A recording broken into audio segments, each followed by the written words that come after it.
Kakor me je poprej vprašala vaša kolegica novinarka v zvezi z današnjim odhodom preko Züricha v São Paulo, naj povem, da gre za velik dogodek za vse slovensko združenje malih delničarjev. Namreč Slovenija se bo preko VZMD-ja vključila v ugledno mednarodno institucijo, pravzaprav v elitni klub Svetovne federacije investitorjev. Kakor predvidevamo, bomo na tej konferenci v São Paulo sprejeti v polnopravno članstvo, sicer pa smo pridruženi člani že od lanskega oktobra. Pri tem seveda je precej pripomoglo tudi uspešno organizacija in izvedba v Sloveniji srečanja tako predstavnikov Svetovne federacije investitorjev, kakor Evropskega združenja delničarjev v Ljubljani pred 2-3 meseci, kjer so bili praktično vsi udeleženci, ugledni mednarodni gosti iz več kot 30 držav,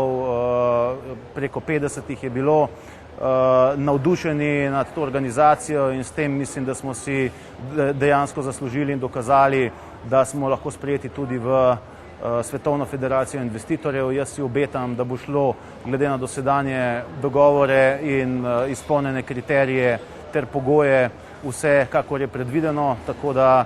se veselimo tega dogodka. Še enkrat, to je vendarle velik dogodek za Slovenijo, kajti prek Vseslovenskega združenja malih delničarjev bo tudi Slovenija postala članica tega elitnega, uglednega, vplivnega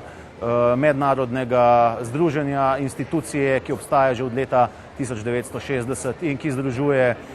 investitorje iz vsega sveta.